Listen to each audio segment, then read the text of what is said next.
APPSC group 2 ప్రిలిమ్స్కి prepare అవుతున్న వాళ్ళందరికీ నమస్కారం. ఈరోజు మనం ఒక చాలా ముఖ్యమైన టాపిక్ని క్షుణ్ణంగా పరిశీలించబోతున్నాం. అదేంటంటే 1946 నాటి క్యాబినెట్ మిషన్ ప్లాన్. చూడండి, దీన్ని మనం ఒక పద్ధతి ప్రకారం 5 భాగాలుగా విడదీసి చూద్దాం. బేసిక్స్ దగ్గర్నుంచి దాని ప్రభావం వరకు అన్నిట్నీ కవర్ చేద్దాం. మధ్యలో అసలు పరీక్షలో ప్రశ్నలు ఎలా అడుగుతారో చూస్తూ మన అవగాహనను టెస్ట్ చేసుకుందాం. సరే, ఇక మొదలుపెట్టేద్దాం. సెక్షన్ 1 ప్రాథమిక అంశాలు అంటే ఫండమెంటల్స్ అన్నమాట.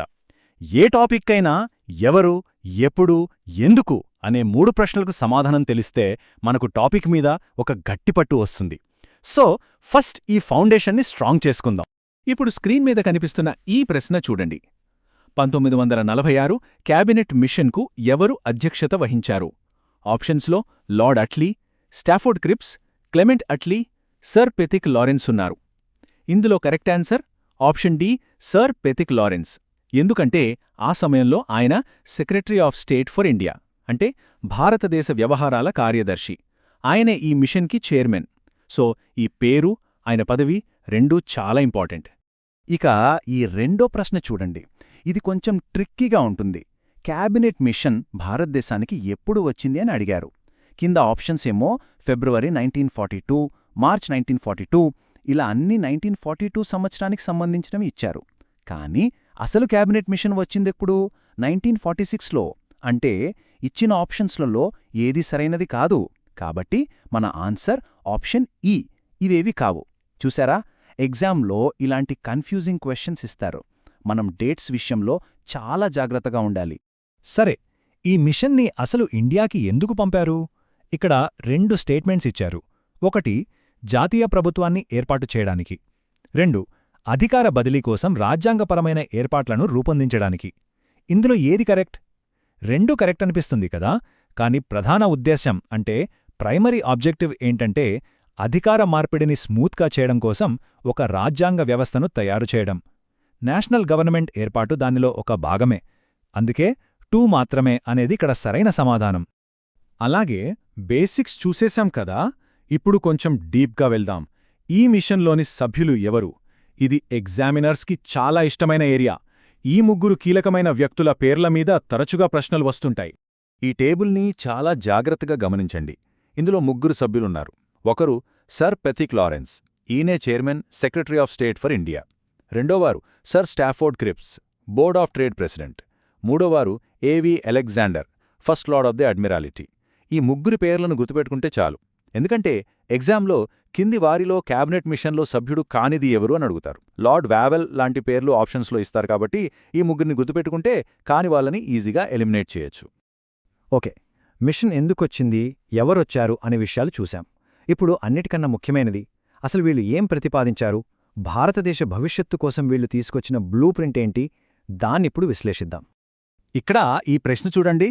క్యాబినెట్ మిషన్ ఒక ఫెడరల్ గవర్నమెంట్ అంటే సమాఖ్య ప్రభుత్వాన్ని సిఫార్సు చేసిందా అని అడుగుతున్నారు. అవునా కాదా? ఖచ్చితంగా అవును. అసలు వాళ్ళ ప్లాన్లో మెయిన్ పిల్లర్ ఇదే. భారతదేశాన్ని కలిపి ఉంచడం కోసం ఒక ఫెడరల్ యూనియన్ ఉండాలని వాళ్ళు గట్టిగా చెప్పారు. ఈ కొటేషన్ చూడండి. ఇది తన ప్రతిపాదనలను మేలో చేసింది. ఇది ఇప్పటికీ అఖండ భారతదేశాన్ని కోరుకుంది. బ్రిటిష్ ప్రావిన్సులతో కూడిన ఫెడరల్ యూనియన్ ఉండాలి. ఈ మాటలు దేనికి సంబంధించినవి అని అడుగుతున్నారు. Simple, cabinet machine. ఈ కొటేషన్ వాళ్ల ముఖ్య ఉద్దేశాన్ని పర్ఫెక్ట్గా చెప్తుంది. అఖండ భారతదేశం, ఫెడరల్ యూనియన్, ఈ కీవర్డ్స్ని బట్టే మనం దీన్ని ఈజీగా గుర్తుపట్టొచ్చు. అయితే వీళ్ళు ప్రపోజ్ చేసిన ఈ నిర్మాణం చాలా యూనిక్గా ఉంటుంది. దీన్ని మనం 3 అంచెల వ్యవస్థ అని పిలుస్తాం. స్టెప్ 1, ప్రావిన్సులకి పూర్తి అటానమీ అంటే స్వయం ప్రతిపత్తి ఇవ్వడం. స్టెప్ 2, ఈ ప్రావిన్సులు తమకు తాముగా కొన్ని గ్రూపులుగా ఏర్పడొచ్చు. వీటినే సెక్షన్స్ ఏ, బి, సి అన్నారు.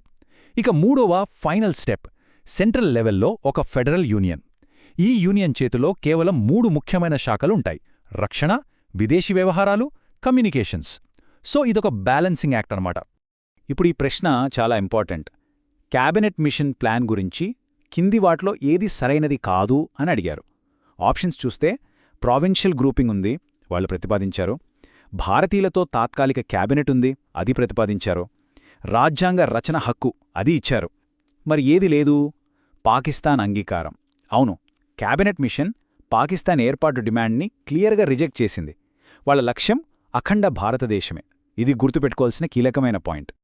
అంతేకాదు, ఇంకో ముఖ్యమైన ప్రతిపాదన చేశారు. వైస్రాయ్ ఎగ్జిక్యూటివ్ కౌన్సిల్ని తిరిగి ఏర్పాటు చేసి అందులో ఉన్న అన్ని పోర్ట్ఫోలియోస్ని ఈవెన్ వార్ మెంబర్తో సహా భారతీయ నాయకులకే అప్పగించాలని సూచించారు. అంటే ఇది ఒక రకంగా పూర్తి స్వయంపాలన దిశగా వేసిన ఒక పెద్ద అడుగు. సరే, ప్రతిపాదనలు బానే ఉన్నాయి. మరి వాటి తర్వాతేమైంది? వాటి ప్రభావమేంటి?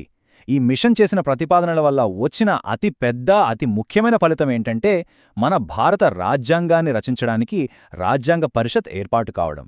ఇది వాళ్ళ లెగసీ అన్నమాట. అవును, రాజ్యాంగ పరిషత్ అంటే కాన్స్టిట్యూయెంట్ అసెంబ్లీ.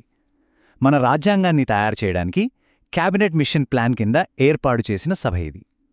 ఇక్కడ ఒక ఎగ్జామ్ టిప్ ఏంటంటే, రాజ్యాంగ పరిషత్ అనే ఐడియాను ఫస్ట్ టైం 1930లలో స్వరాజ్ పార్టీ ప్రతిపాదించింది.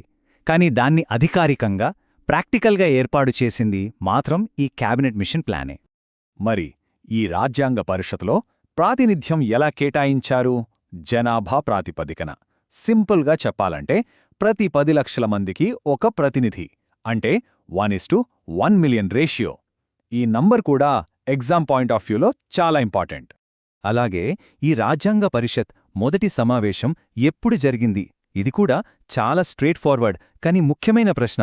దీనికి సమాధానం డిసెంబర్ 9, 1946. ఈ తేదీని ఖచ్చితంగా గుర్తుపెట్టుకోవాలి.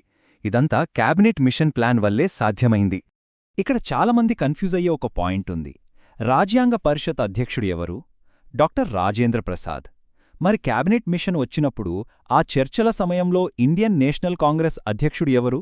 మౌలానా అబుల్ కలాం ఆజాద్. ఈ ఇద్దరి పేర్ల మధ్య, వాళ్ల పాత్రల మధ్య కన్ఫ్యూజ్ అవ్వొద్దు.